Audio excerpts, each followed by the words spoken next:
Ako ang inyong Lolo Pael at ito ang aking kwento. Panty ni Yaya. Mag-iisang buwan nang wala ang nanay ni Lucas mula nang ito'y mamatay dahil sa sakit na kanser. Mula nang mamayapa ang kanyang ina ay malaking pagbabago ang nangyari sa kanilang buhay. Maraming adjustment ang kailangan nilang gawin, lalong-lalo na sa loob ng kanilang pamamahay. Wala nang gumagawa ng gawaing bahay. Wala ring mag-aalaga sa kapatid niya na 7 taong gulang na.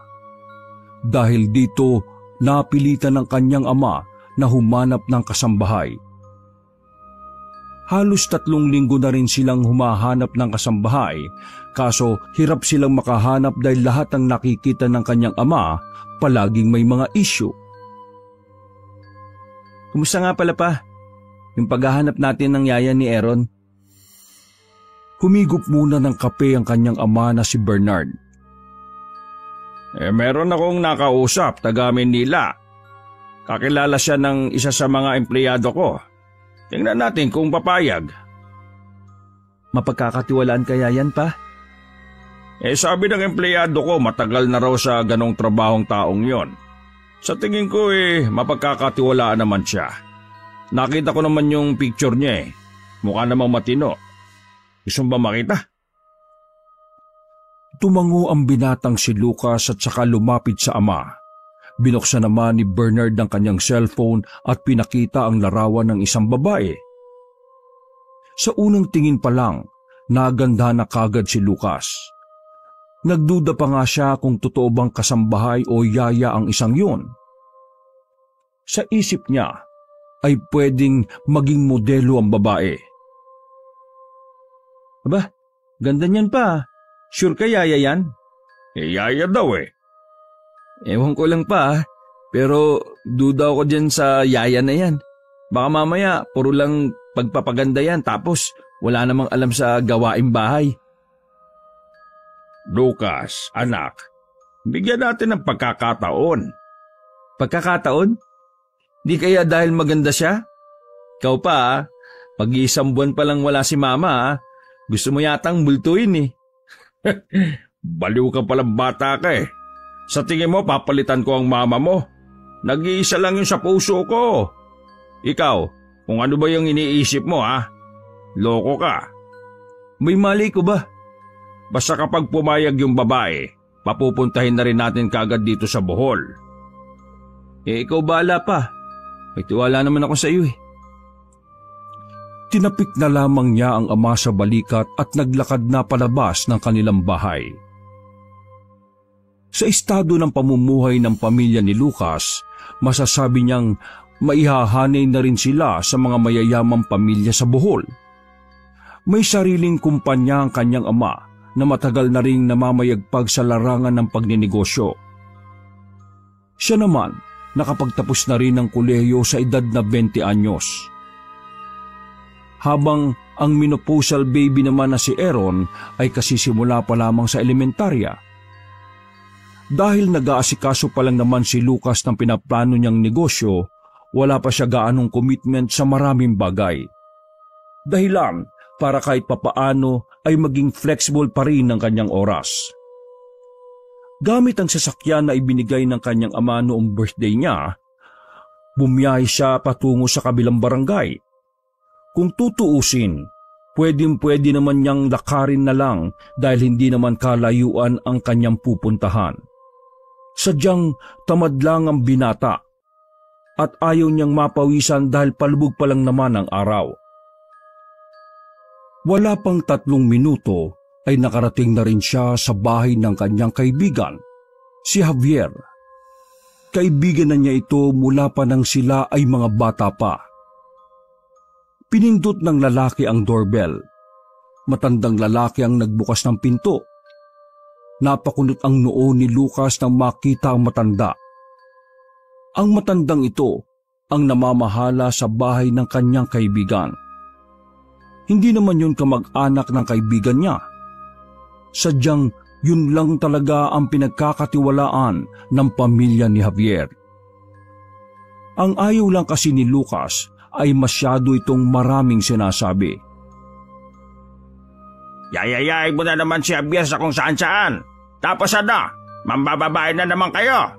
Tapos uuwi na naman si Javier na masakit ang ari kasi may tulo. Diyos ko, magtino nga kayo. Lalo ka na. Ikaw ang kaibigan niya dapat umayos ka. Mang Donyo, siya po ang nag-invite sa akin na pumunta rito. Wala naman po kaming gagawin na iba. Mag-iinom. Ay naka, mag-iinom. Tapos pagkatapos uminom lalabas kayo at mambababae. Tapos uuwi na naman tong si Javier na may Napatigil ang matanda nang dumating na si Javier. Inakbayan nito ang matanda. Mang Donyo, okay na ito. Ako nang baala kay Lucas. Matino yan. Ay naka, isa ka ba? Niyayaya mo siyang mag-inom tapos mambababae kayo. Tapos uuwi ka na namang may Naiirita na si Lucas dahil sa pagiging paulit-ulit ng matanda. Pero hindi na lamang niya yun pinahalata. Hindi po kami mambababae. Mag-iinom lang. Abay siguraduhin mo lang. Kasi ayaw ko nang uuwi na may dinadaing ta. Alam mo naman ang panahon ngayon. Mahirap mabuhay ng may sakit. Mahirap mabuhay ng may sakit at mahirap mabuhay ng may sakit. Opo, sige na po. Magpahinga na po kayo. Ulit-ulit. Anli? Sige na po, magtsaan na muna kayo sa loob. Umiling-iling ang matanda at naglakad na rin papasok ng malaking bahay. Pare, nakakairita. Paulit-ulit. Ay nako, intindi mo na lang. Ito naman matanda na yun eh. Sus, kung makapagsalita, akala mo talaga concern sa matanda. Dati bad trip ka dyan. Dati yun. Pero mula nang maalaman ko yung kwento niya sa buhay, nag-iba na yung pananaw ko kung bakit siya ganun sa atin every time na nandito ka. Nagsalubong ang kilay ni Lucas nang maging interesado siya sa sinasabi ng kaibigan. Kwentong ano? Nakausap ko si Daddy last time. Ang sabi niya, nung baby pa ako, may anak si Mang Donyo, 2 lalaki. Parang kasing edad lang din natin. Namatay yung 2 anak niya at dahil doon, parang nagkaroon siya ng depekto sa pagsasalita. Epekto daw ng sobrang trauma. Mula nang mawala yung 2 niyang anak, naging protective na siya sa atin. Ha? Sa atin? Bakit kasama ako? Kasi nakikita niya sa atin ang 2 niyang anak eh. Ganun ba? Teka, ano bang kinamatay ng 2 niyang anak? Sandaling bumuntong hininga ang binata bago nagsalita. Ewan ko kung maniniwala ka rito Pinatay ng aswang yung 2 niyang anak. Hindi na muna nagsalita si Lucas. Tiningnan niya ng mabuti ang mukha ni Javier kung totoo ba ang sinasabi nito o parte lang ito ng pagbibiro ng kaibigan. Ha? Aswang? Seryoso ka ba, pre? Seryoso ko. Kahit ako man natatawa nung una kong narinig to.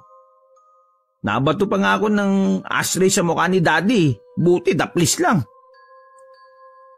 Aswang?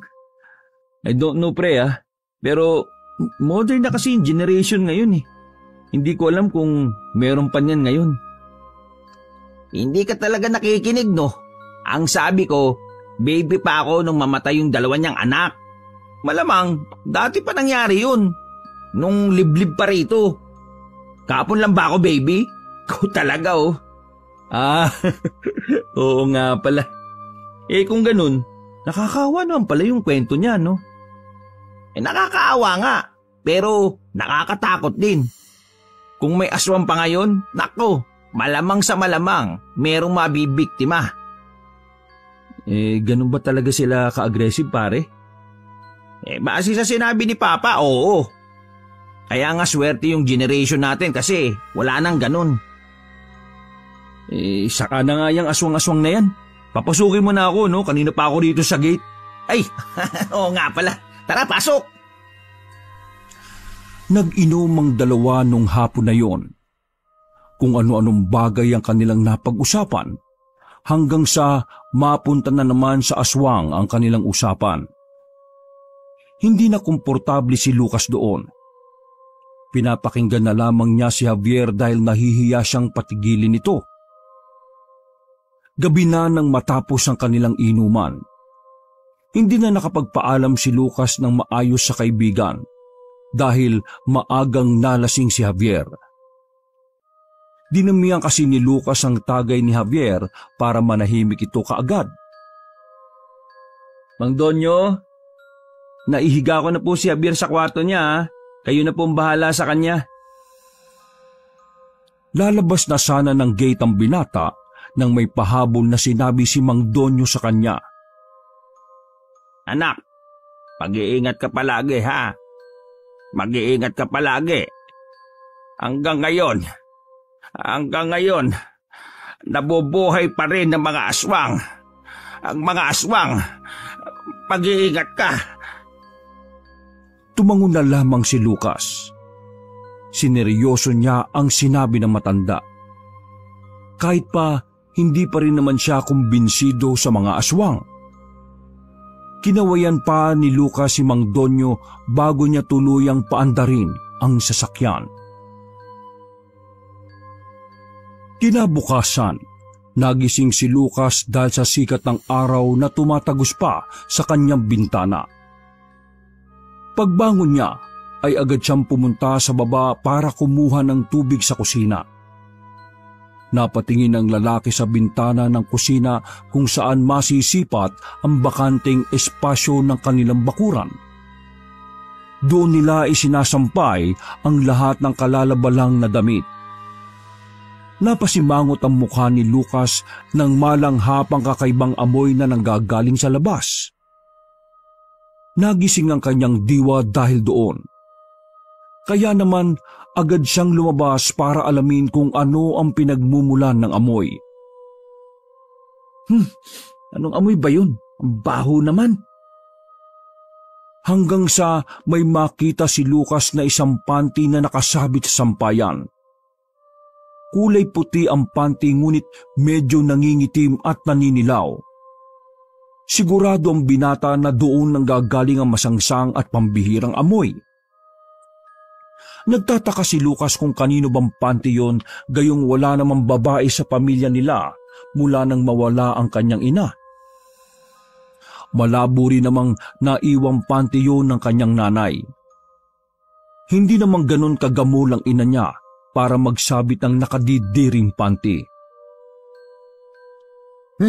Kadiri naman. Kanino ba ito? Pumunta ng sala ang binata at naabutan niya roon ang ama na abala sa pagbabasa ng dyaryo.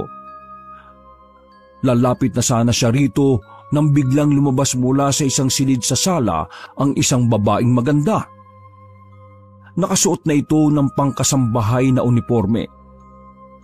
Napatitig ng sandali ang binata sa nagliliwanag na kagandahan ng babaeng yon. Sa tingin niya, yun ang magiging yaya ng kanyang kapatid. Lucas, dumating na nga pala kagabi yung yaya ni Aaron. Siya si Elena. Taga Manila yan. Pero nalaman ko na nandito rin pala siya sa Bohol na nagbabakasyon. Kaya pinapunta ko na kaagad. Ngumiti ng malapad ang babae. Hindi na lamang pinahalata ni Lucas na naakit siya sa ngiti ni Elena. Magandang umaga po sa inyo, Sir Lucas. Napilitan na lang ding ngumiti si Lucas. Wala siyang masabi nung mga sandaling yon. Panandalian niyang nakalimutan ang mabahong panty sa sampayan. Sige na, Elena. Asikasuhin mo si Aaron. Sinisinat yung kagabi pa. Masusunod po, sir. Agad na lumapit si Lucas sa ama pag-alis ng babae. Pa, bakit hindi mo naman sinabi na darating na pala yung yaya ni Aaron? Paanong sasabihin nakainom ka? Siya nga pala. Mamayang gabi, aalis ako papunta akong Maynila para sa isang kliyente.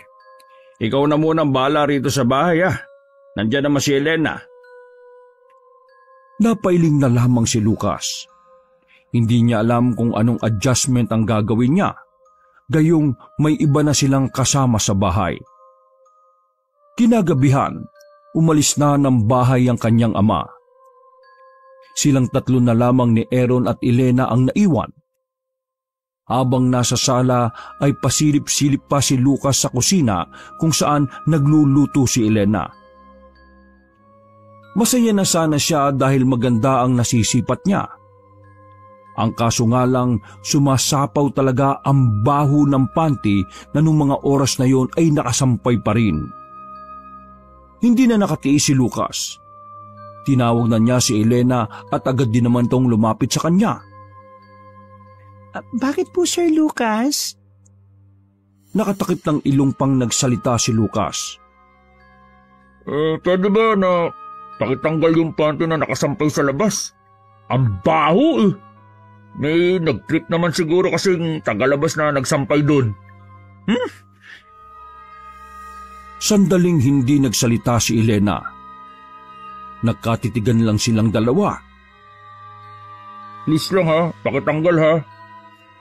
Sir, kasi Kasi ano? sa akin po kasi nakasampay na panty sa labas eh.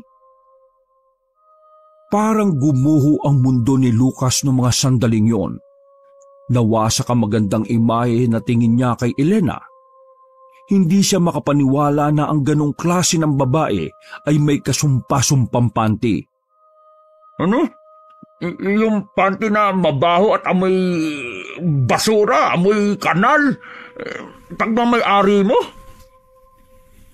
Tumango-tango ang babae at pilit ng ngiti lamang ang nakikita ni Lucas doon.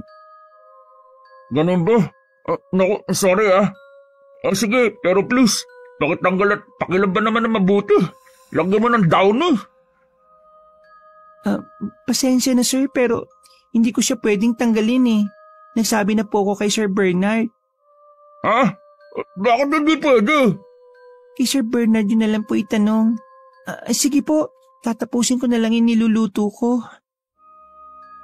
Napakamot na lamang sa ulo si Lucas. Hindi mapakali si Lucas lalo pat katapat lang ng bintana niya ang sampayan sa labas. Noong gabing yon ay hindi makatulog ang binata. Kahit isara niya ang bintana ay pumapasok pa rin ang amoy. Nakaramdam na ng inis ang binata. Habang tahimik na ang paligid ay muli siyang lumabas ng bahay at pumunta sa sampayan. Lakas loob niyang inalis ang mabahong panty at itinapon sa basurahan sa kasinarado. Ganda-gandang babae, dugyot. Dahil doon ay bumalik na rin sa pagtulog si Lucas. Mahimbing na sana ang kanyang tulog nang marinig niya na parang may naglalakad sa kanilang bubungan. Nung una ay inisip niya na baka pusa lang ang nasa itaas. Ngunit kalaunan ay napabangon na ang binata. Pabigat na kasi ng pabigat ang paa na naglalakad sa bubong nila. Binuksan ni Lucas ang bintana. Nakita niya sa baba ang anino ng isang tao na nagmumula sa bubungan. Namulagat ang mga mata ng lalaki. Magnanakaw agad ang unang pumasok sa kanyang utak. Dali-dali siyang bumaba at kinuha ang baseball bat. Nang marinig niya ang iyak ni Aaron, bumalik siya sa second floor para puntahan ang kanyang kapatid. Pagdating niya roon, ay yakap-yakap na ng babaeng si Elena ang batang si Aaron. Oh, ano nangyari? Sir Lucas, inaswang po si Aaron. Inaswang? Narinig niya ang mga kaluskos sa bubungan. Parang kakaunti na lang at mabubutas na ang yero. Sir, hawakan niyo po muna si Aaron. May kailangan lang akong gawin. Wala nang nagawa si Lucas nang ibigay na sa kanya ng babae ang kanyang kapatid. Sobrang init ng bata. Hindi na normal ang lagnat nito. Mas lalong kinabahan si Lucas nang palakas na ng palakas ang kaluskos. Ilang sandali lang ay nakabalik na ulit si Elena. Naramdaman na lang nila na agad na ring umalis ang aswang. Walang ideya si Lucas kung bakit parang natakot ang aswang. Ang mahalaga na lang para sa kanya ay nasa ligtas na kalagayan na ang batang si Aaron. Sa takot na baka balikan si Aaron ng aswang, ay sa kwarto na lamang ni Lucas pinatulog ang bata. Nasa gilid naman nito ang babaeng si Elena. Aswang ba talaga yun? Bumuelo ang babae bago nagsalita. Apo sir, kitang-kita ko po sa labas kung anong itsura niya. Isang lalaki na pangit ang mukha. Mahaba ang binti at kamay. Nakakatakot ang mukha niya. Bakit naman si Aaron ang inaswang? May alam ka ba kung bakit? Inaaswang din nila ang batang may sakit. Lalo na kapag alam nilang mahina ang resistensya ng bata. Para kasi sa kanila, masarap ang laman loob ng mga bata kapag may sakit. Sinasabi mo bang kakainin ng aswang na yun si Lucas? Opo sir, ganun na nga. Sa nakikita ko, parang may alam ka sa mga aswang kahit na taga Manila ka. Sa Maynila lang po ako nagtatrabaho pero taga dito po talaga ako sa Bohol. Bata pa lang ako sir, marami na ako nakikitang aswang dito sa probinsya natin. Albularyo lang din ang tatay ko. Kaya kahit na papaano ay may kaalaman din po ako. Ganun ba? Maraming salamat ha.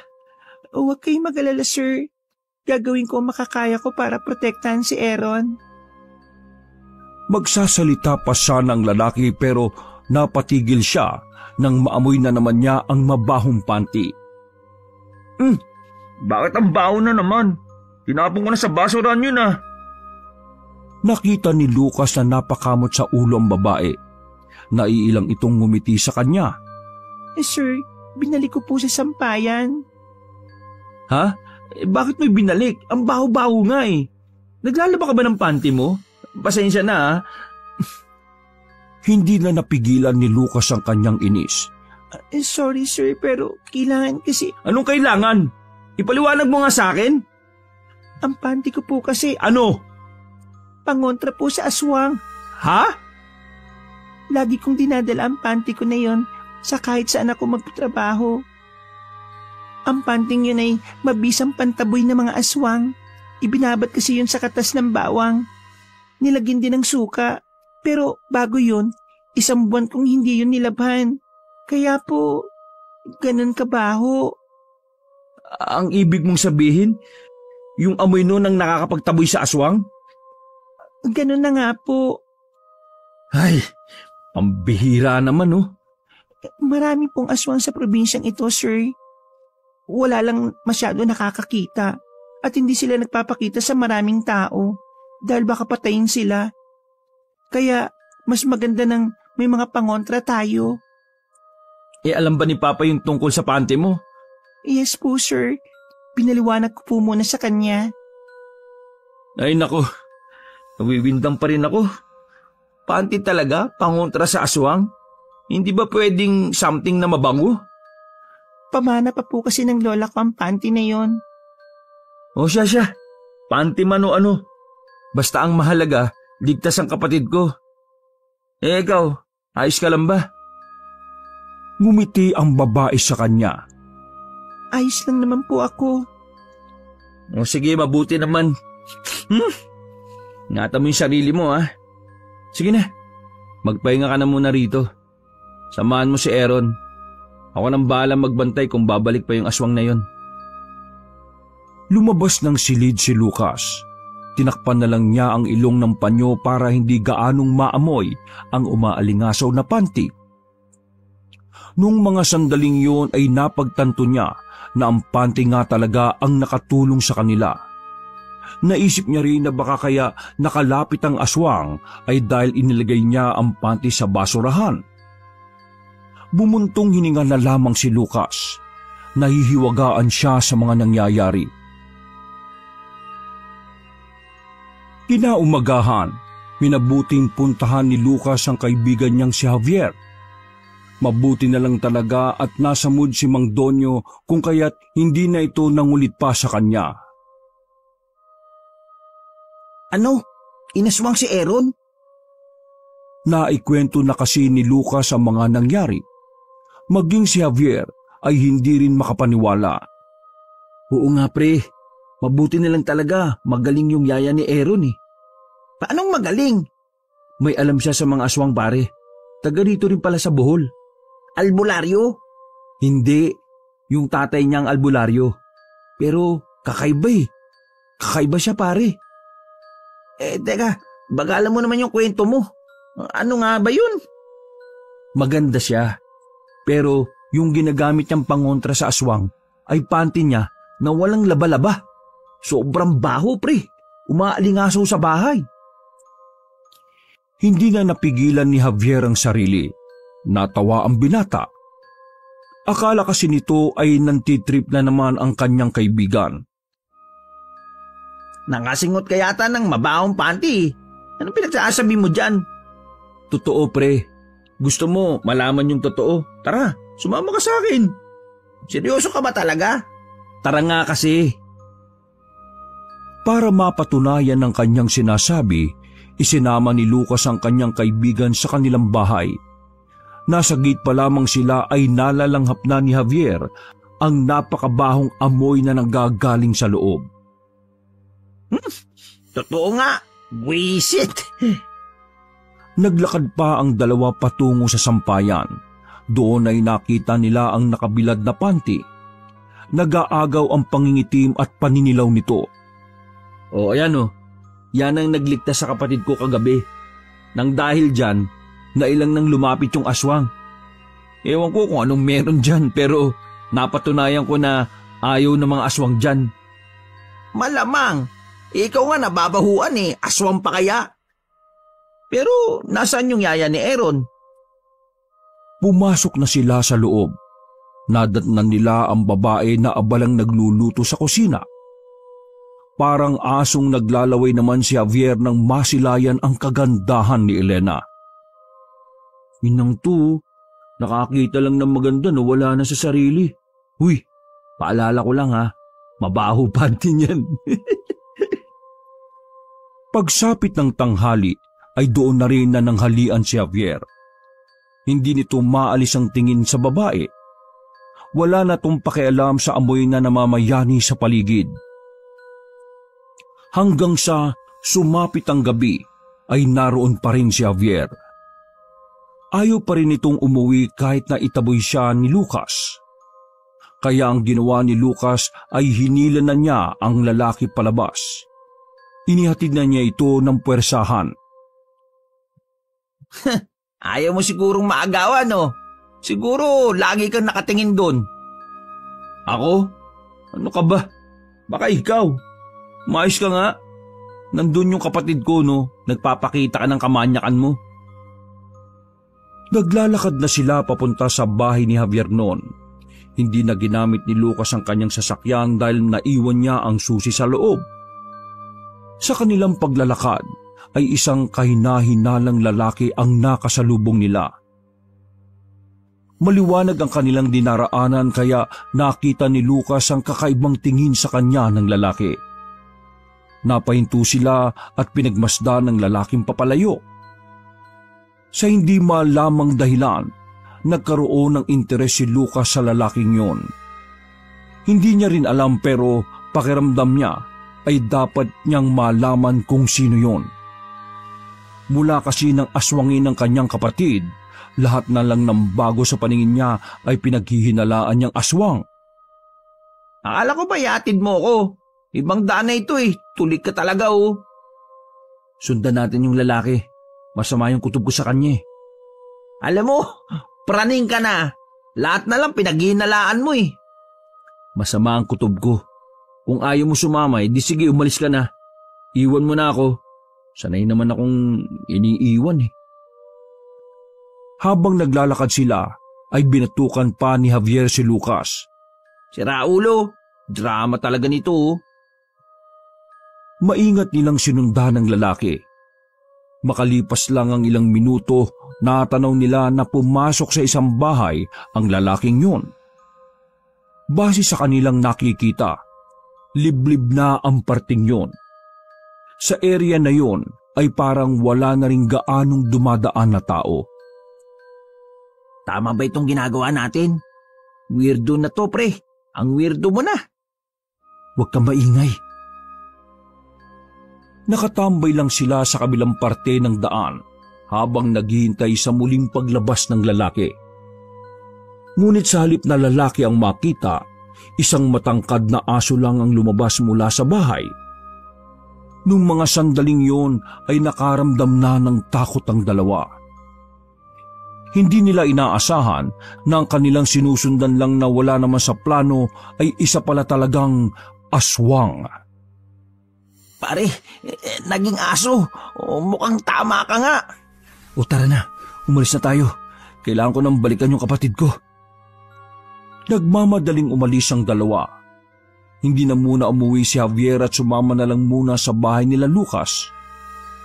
Pag-uwi nila, ay napansin ni Lucas na wala na ang mabahong panty na nakasabit sa sampayan. Agad na pumasok si Lucas at tinungo ang kanyang silid kung saan naroon sina Elena at Aaron. Oh, ayos lang ba kayo rito? Pinupunasan ni Elena ng maligamgam na tubig si Aaron nang sumagot ito. Ayos lang naman kami pero may problema. Nawala ang panty ko.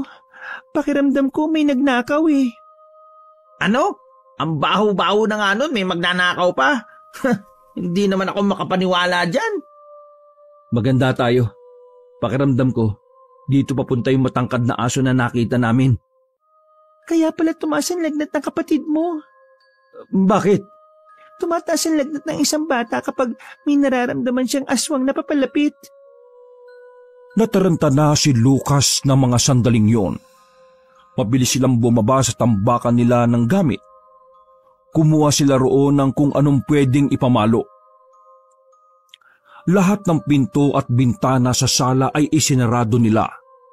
Sinirado na rin nila ang bintana ng silid ni Lucas. Nakiramdam lang sila noong mga sandaling yon. Magkakalahating oras na silang nanahimik pero hindi pa rin nila nararamdaman ang presensya ng aswang. Huwag kayo mag-alala. Natawagan ko na ang tatay ko at nasabi ko kung anong nangyayari. Maya-maya lang nandito na yon. Maraming salamat, Elena. Nakasandal lang si Lucas sa bintana, habang si Javier naman ay nasa pintuan at hindi man lang maalis-alis ang tingin kay Elena. Nung mga sandaling yon ay inaapoy na ng lagnat ang batang si Aaron. Maya-maya lang biglang nagsalita ang bata na siyang nagpakabog ng kanilang dibdib. Nararamdaman ko na siya. Nandyan na siya sa paligid. Napahigpit ang hawak ni Lucas at Javier sa mga hawak nilang baseball bat. At maya-maya lang narinig na nilang tila may naglalakad sa itaas ng bubong. Nung sumilip si Lucas sa bintana, nakita niya ang anino ng isang aso na nasa bubong. Laking pagtataka niya kung paanong nakarating ang aso sa bubungan nila. Bagay na nagtulak sa kanya para isiping naroon na nga ang aswang. Wala pa ba ang tatay mo? May kumakatok na sa baba. Wala pa eh. Eh di wala pa. Napailing na lang si Lucas. Galing naman sumagot. Mabibigat na naman ng mga paa na kanilang nararamdaman sa bubong. Kasunod noon ay nakarinig na naman sila ng kakaibang tunog. Tila isang hayop na gutom ang pinapakawalang tunog ng aswang. Nagtayuan ng mga balahibo ni Lucas. Hindi siya makapaniwala na nangyayari na rin sa kanila ang sinasabi lang ni Mang Donyo noon. Huwag mong lalayuan si Aaron. Javier, tara. Ha? Anong tara? Kailangan natin labasin yung aswang para mataboy natin. Wala yung panty kaya mano-mano natin gagawin to. Eh bakit ako isasama mo? Ikaw na lang. Sira ulo ka pala. Nandito ka kasi. Tara na. Wala nang nagawa ang lalaking si Javier nang sapilitan siyang isama ni Lucas sa labas. Dahan-dahan silang bumaba ng hagdanan. Pagdating nila ng sala ay sumilip sila sa labas. Nang masigurong wala namang taong nandoon, saka na sila naglakas ng loob na lumabas. Halika, sumunod ka lang sa akin. Ikaw ang magpalapa, wag ako. Pinuntahan nila ang kinaroroonan ng kahoy na hagdanan. Nang makita ay maingat nilang isinandal yon sa bubong. Nauna na si Lucas na umakyat dahil takot na takot si Javier. Pagsilip ni Lucas sa itaas, nakita niyang may lalaki nang nakadapa sa ibabaw ng bubong. Buo ang loob ni Lucas nang umakyat siya roon. Naramdaman siya ng aswang, kaya naman agad itong humarap kay Lucas. Dahil sa kakaibang itsura ng aswang, ay nakaramdam ng panlalamig ang binata. Si Javier na aakyat pa lang sana ay nalaglag sa baba dahil sa sobrang gulat. Lubayan mo kapatid ko, aswang! Papatayin kita! Ngunit kahit na anong sabihin ni Lucas ay tila walang pakialam ang aswang. Naglalaway pa itong tumitig sa kanya. Nalintikan na. Unti-unting gumagapang ang aswang palapit kay Lucas. Nang lumundag yon, ay hinataw agad ni Lucas ng baseball bat. Maswerteng natamaan niya ito sa ulo kung kaya't nalaglag ito sa kabilang side ng bahay. Ngunit hindi naging kampante si Lucas. Alam niyang hindi natatapos ang nilalang na yon sa isang palo lamang. Nagmamadaling bumalik ng hagdanan si Lucas. Nakita niya sa baba si Javier na hawak-hawak ang kanyang balakang. Nagmamadali siyang makababa. Hinila niya ulit si Javier para pumasok sa loob ng bahay. Nung mga sandaling yon, ay naririnig nila ang aswang na parang galit na galit. Mukhang hindi nito nagustuhan ang ginawa ni Lucas. Sa sobrang pagmamadali, nakalimutang isara ni Javier ang main door. Hindi na rin ito kinayanang balikan dahil bukod sa masakit ang balakang, alam nilang palapit na rin ang aswang. Karipas ang dalawa papunta sa second floor. Binalikan nila si Elena at Aaron. Pagdating nila roon ay agad nilang isinara ang pinto. Nasaan na ba yung tatay mo? Alam na ba niya rito? Oo, alam niya rito. Binigay ko ang address kanina nang tawagan ko. Ha? Natigil ang sasabihin ni Elena nang biglang may malakas na kalabog na ang narinig nila sa pinto. Umalog-alog din ang doorknob. Nasa labas na ng silid ang aswang at handa na rin silang pasukin. Pre, nandyan na yung aswang.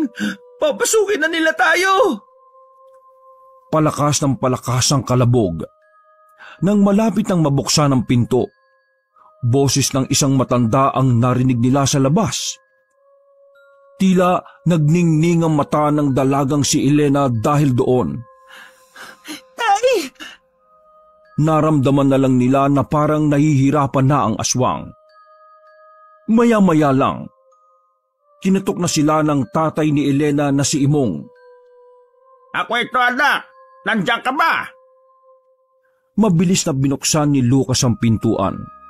Pagtingin niya ay bumungad ang matandang maraming burloloy at ang higit na pumukaw ng atensyon niya ay ang bagay na hawak nito na labis na nagpapahilo sa kanya. Pagtingin ni Lucas sa aswang ay nakadapa na ito sa sahig. Tila nangihina na yon. Hindi na magtataka pa si Lucas. Sino ba naman ang hindi manghihina sa hawak-hawak na brief ng matanda? Ay, salamat dumating ka. Ayos lang ba ang bata? Eto, dinala ko na yung brief ko. Sabi mo kasi may nagnakaw ng panty mo. Tay, kailangan na nating mapatay ang aswang. Munti ka na niya kaming pasukin. Walang problema. Akong bahala dyan. Nasa gilid lamang si Lucas nung mga sandaling yon. Nakatakip siya ng ilong dahil sa alingasaw ng brief ni Mang Imong. Para sa kanya, mas matindi pa yon kaysa sa panty ni Elena. Kiniladkad ng matanda ang aswang pababa ng hagdanan. Nanlalaki ang mata ni Lucas dahil sa pagkamangha. Bilib na bilib siya sa ama ni Elena. Hindi niya inaasahan na parang normal lang kay Mang Imong ang humawak ng aswang. Dinala ni Mang Imong ang aswang sa labas. Hinang-hina ng aswang lalo na nang ipaamoy ni Imong ang kanyang brief. Ikuha niyo ka ng gas at posporo, bilis! Mabilis na kumilo si Lucas. Agad niyang binigay ang kailangan ng matanda. Pagkatapos noon, walang pagdadalawang isip na sinunog ng matanda ang aswang. Habang nagliliyab ang aswang, ay unti-unti itong naging baboy ramo. Nung mga sandaling yon ay di maiwasan ni Lucas ang hindi mamangha. Makalipas lang ang isang oras, tuluyan ng naabo ang aswang. Pagkatapos noon, ay agad na pinuntahan ni Imong ang kapatid ni Lucas. Mainit pa rin ang katawan nito at base nga rito, kaya nilapitan ng aswang si Aaron ay dahil sa mahina ang resistensya nito. May hinaplos na kung anong langis sa bata. Napansin na lang ni Lucas na bumaba na ang temperatura ng katawan nito. Bukod pa ron, binigyan din ng matanda ng kwintas ang bata. Makakatulong daw yon di umano para hindi ito malapitan pa ng ibang aswang. Lalo pat sa probinsya nila ay may mangilan-ngilang aswang pa rin na talagang nabubuhay. Maraming salamat po sa inyo. Kung hindi po kayo dumating, naku, baka kung ano na pong nangyari sa kapatid ko. Walang anuman yon, iho. Ginawa ko lang yon para sa bata dahil naawa si Elena. Mawalang galang na po. Pwede po bang ipasok nyo na sa bag yung brief po ninyo? Ay, paumanhin. Nakalimutan ko. Dali-daling inilagay ng matandang si Imong ang brief niya na nooy sobra na ang alingasaw. Ang astig niyong mag-ama, no? Pareho kayong may underwear na masakit sa ilong. Nagbiro na lamang si Lucas. Samantala, umaga na nang umalis ng bahay si Imong. Siniguro kasi nito na maibabaon sa lupa ng maayos ang abo ng aswang. Naiwan silang 4 sa bahay. Kahit na paano, nakahinga na rin ng maluwag si Lucas. Elena, maraming salamat ah. Hindi kami nagkamali ng pagkuha sa iyo. Nasa sala na sila noon at nakapag-relax na rin dahil kalmado na ang sitwasyon. Wala yon. Gusto ko lang din naman mapabuti si Aaron. Pasensya na kung maarte kami ah. Pero ibabalik niyo pa ba yung mabahong panty? Hindi na. Binigyan na ni Papa si Aaron ng malakas na pangontra. Malabo na siyang pag-interesan ng mga aswang. Ay, mabuti naman. Nagtawanan na lang silang 3 noong mga oras na yon. Samantala, naging mabuti na rin ang kalagayan ng batang si Aaron. Nawala na ang lagnat nito. Sa lahat ng mga nangyari, walang matandaan ng bata. Mas mabuti na rin yon para kay Lucas. Alam niyang hindi rin makabubuti kung malalaman ni Aaron na aswang ang umatake sa kanila. Lahat ng nangyari ay hindi na rin nila ipinaalam sa amang si Bernard. Hinayaan na lamang nila kung kailan mapapansin ng lalaking si Bernard kung bakit wala na ang mabahong panty sa sampayan. Sa huli, hindi na muling nagparamdam ang aswang sa bahay na yon. Bagay na ay pinagpasalamat na lamang ni Lucas. Wakas! Ako ang inyong Lolo Pael.